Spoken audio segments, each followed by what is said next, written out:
రాజకీయ కోణం కాదు, కుట్ర ఇది మొత్తం కుట్ర. కేసీఆర్ ని చెప్తున్నా కదా, కేసీఆర్ తట్టుకోలేకనే, ఒక్క మొగోన్ని తట్టుకోలేకనే వీళ్ళందరూ ఇట్లా. కేసీఆర్ మీద కోపం ఉంటే కేసీఆర్ ని చూపించాలని వాళ్ళ బిడ్డ మీద, కేసీఆర్ మీద చూపించలేరు కదా, ఆయన మీద ఏం లేదు కదా, ఏం చూపిస్తలేరు.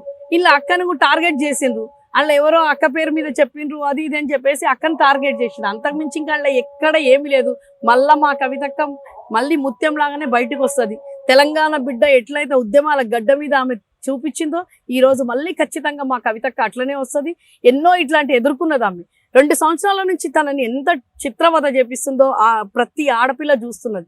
ఈ రోజు ఆమె మీద బురద జల్లిందంటే వాళ్ళ ఇంట్లో ఆడపిల్లలు ఉన్నారు కదా, వాళ్ళ ఇంట్లో కూడా ఉన్నారు కదా. ఇంత 150 మందిలో ఏ ఎవరిని పట్టండి, ఈమెను ఒక్కదాన్ని ఎందుకు పట్టుకుంటున్నారు మేము అడుగుతున్న క్వశ్చన్ ఇది. ఇప్పుడైతే 7 రోజులు అయితే జ్యుడిషియల్ కస్టడీ కూడా వేశారు. మీ లాయర్ నుండి ఎటువంటి సమాచారం మీకు వస్తా ఉంది? ఏ విధంగా కార్యక్రమాలు జరుగుతాయి? లాయర్ నుండి అంటే ఈ రోజు మళ్ళీ మనము ఈ రోజు ఇల్లీగల్ గా అరెస్ట్ చేసిండ్రని చెప్పేసి కోర్టులో నిన్ననే పిటిషన్ వేసిండ్రు. అది ఇంకా స్వీకరించలేదు. ఈ రోజు స్వీకరించిన తర్వాత దాని మీద కూడా కొట్లాడుతుంది అక్క. ఇవన్నీ మనం ఎందుకంటే ప్రజలను వేరే కోణంగా ఆలోచించడానికి. ఈ వేస్ట్ గాడు రేవంత్ రెడ్డి గారు ఏంటంటే 6 గ్యారంటీలు అడుగుతున్నారు. మోదీకి ఏమో ఇప్పుడు ఎలక్షన్లలో సీట్లు బాగా కావాలి. ఇద్దరు కలుపుకున్నారు, బాయ్ బాయ్ అని అన్నారు. మొన్న వచ్చిన మీటింగ్ లో మీరు చోటా బాయ్ బడే బాయ్ అన్నట్టు చూపించుకున్నారు. కాంగ్రెస్ వాళ్ళు వేరే తిరిగి అంటున్నారు కదా, ఇక్కడ బీజేపీ బీఆర్ఎస్ 2 కలిసిన కుట్రలే ఏది కావాలని. ఇప్పుడు అవన్నీ అనే కదా వాడు గవర్నమెంట్ వచ్చింది వాళ్ళు. ఇప్పుడు కూడా అట్లనే అంటున్నారు.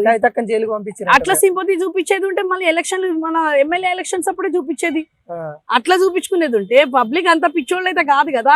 అట్లా చూపించేది ఉంటే ఎమ్మెల్యే ఎలక్షన్లలో చూపిస్తుండే అబ్బు ఉద్యోగాలు అది అది ఇది అని చెప్పేసి పబ్లిక్ ని చూపించండి. ఇప్పుడు ప్రజలకు రైతు బంధు లేదు, రైతు బీమా లేదు, 6 గ్యారంటీలలో ఒక్కటి పూర్తి చేయలేదు.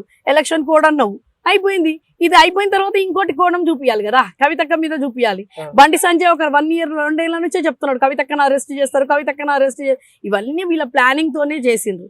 గవర్నమెంట్ కేసీఆర్ ని తట్టుకోలేకనే, తెలంగాణ తీసుకొచ్చిన కేసీఆర్ బాపును తట్టుకోలేకనే ఇవన్నీ చేసారు. ఇంత తొందరగా ఇక్కడ మన స్వాతంత్రం వచ్చిన తర్వాత ఈ 10 సంవత్సరాలు ఉన్న ప్రగతి ఏ స్టేట్ లో ఉన్నదో ఇదే మోదీ గారిని చూపిమని చెప్తున్నా. ఇదే రేవంత్ రెడ్డి తన పాలన ఇప్పుడు కర్ణాటకలో ఉన్నది. కర్ణాటకలో ఏం చేస్తున్నారు, ఇక్కడ ఏం చేస్తున్నారు, ఇక్కడ ఏం చేసిండ్రి ఈ 3 నెలల్లో 100 రోజులు అని అంటున్నాడు. 100 రోజులలో ఏం చేసినావు రా నాయనా నువ్వు?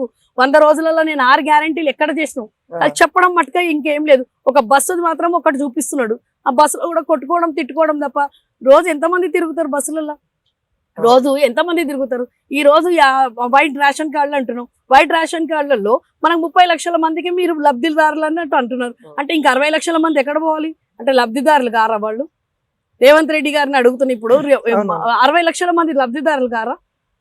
లబ్ధిదారులే, కానీ టైం పడుతుంది అని అంటున్నారు. ప్రభుత్వం కూడా మొత్తానికి ఏం చేయలేదు, మేము కొద్దిగా టైం ఏం చేయలేదనే మాట అంటే చెప్పుతోనే కొడతారు. ఏం చేయలేదంటే మాత్రం చెప్పుతోనే కొడతారు వాళ్ళు. చెప్పులు ఇంకా అన్ని రెడీ పెట్టుకున్నారు. ఇప్పుడు చెప్పులు చీపులు అన్ని రెడీ పెట్టుకున్నారు. కాంగ్రెస్ ని కూడా అంటాము, ఎవడు అంటాడో బాగా అంటాము.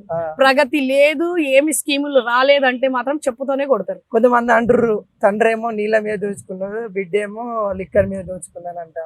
నోటికి చెప్తున్నా కదమ్మా, ఇంతకు ముందు కూడా చెప్తున్నా కదా, మనకి ఎట్లా వస్తే అట్లా అంటున్నారు. మేము కూడా ఇప్పుడు అంటాము, ఇష్టం ఉన్నట్టు మాట్లాడాలంటే నోటికి ఏదంటే అది మాట్లాడిండు కదా, మాట్లాడే కదా. ఈ రోజు అసలు ఊహించలేని మాటలు కోరిక అంటే చెప్తారు కదా, బాగా చూపించిండ్రు పబ్లిక్ లో. ఇప్పుడు ఏం అర్థమైతలేదు, అసలు జనాలకే అర్థమైతలేదు. ఒక్కసారి ఊర్లలో పోయి చూడండి, రేవంత్ రెడ్డి గారిని ఏమంటున్నారో తెలిసిపోతుంది. ఇప్పుడు భూములు పోయి చూడండి మీరు. ఇంకోటి అక్కడ కవితక్కని అరెస్ట్ చేసేటప్పుడు కానీ అప్పుడు ఈడీ చూసా, మిమ్మల్ని కూడా చూసాను, అక్కడ పెద్ద ఫైట్ చేశారు, మొత్తం ఇలా చేశారు. ఎందుకు అంతగానం అక్కడ అంత ఏం జరిగింది అసలు? మొత్తానికి అక్కడ ఏం జరిగింది ఆ రోజు? ఏం జరిగింది ఏంది అసలు? లోపలికి ఎవరిని పోనిస్తలేరు. అసలు వచ్చిండ్రే మేము తనిఖీలు చేయడానికి అని చెప్పారు. ఖచ్చితంగా అరెస్ట్ చేస్తామంటే ఎట్లా ఊరుకుంటాము? అరెస్ట్ ఎట్లా చేస్తారు? మన సుప్రీం కోర్టులో అయితే ఈమెను అరెస్ట్ చేసేది లేదని చెప్పిండ్రు. చెప్పిన తర్వాత అరెస్ట్ ఎట్లా చేస్తారు? అక్క ఇంకా అంటే పోవట్లే కదా, వాళ్ళు పిలిచినప్పుడల్లా పోవాలి. అంటే అక్క ఎమ్మెల్సీ కదా, అక్క ఎమ్మెల్సీ అన్నప్పుడు ఆమెకు చాలా ప్రోగ్రామ్స్ ఉంటాయి. ఇప్పుడు బీసీ దాని మీద ఆమె ప్రతి జిల్లాలో మీటింగ్స్ పెడుతున్నది.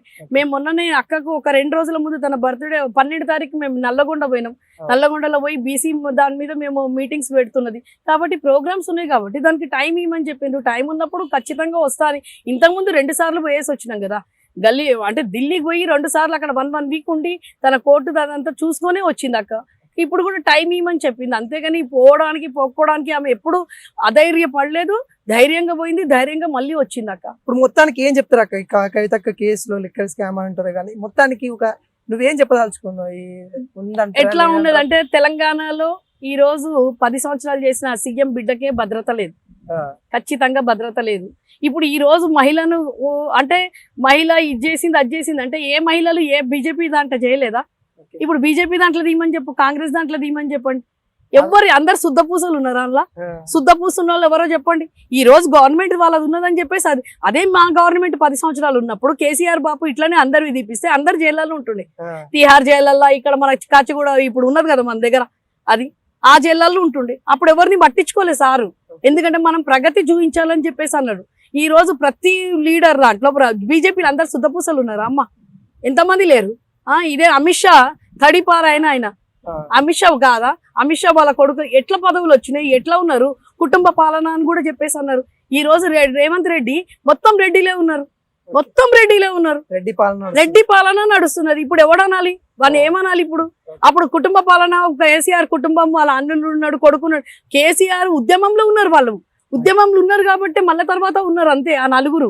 దాని తర్వాత అందరినీ బయటలోనే తీసుకున్నాడు. ఈ రోజు నువ్వు మొత్తం రెడ్డిలను ఎట్లా తీసుకుంటావు? యావత్ తెలంగాణలో రెడ్డిలకేనా? మాకు బీసీలకి అధికారం లేదా? ఇక బీసీలను ఎవరిని తీసుకున్నాడు? అది నేను అడుగుతుంది. ఇప్పుడు కవితక్కను ఒక టార్గెట్ చేసిండ్రమ్మా, చెప్తున్నా కదా, ఒక మహిళ కాబట్టి ఆమెను టార్గెట్ చేసిండ్రు. ఈ రోజు ప్రతి ఒక్క మహిళ బేటీ పజావ్ మొత్తం యావత్ భారతదేశం నుంచి కాదు ప్రపంచ వ్యాప్తంగా కవితక్కకి ఎట్లా అన్యాయం చేస్తున్నారో, ఎట్లా చేస్తున్నారో చూస్తున్నారు. దానికి ఖచ్చితంగా మంచి రిజల్ట్ ఇస్తారు.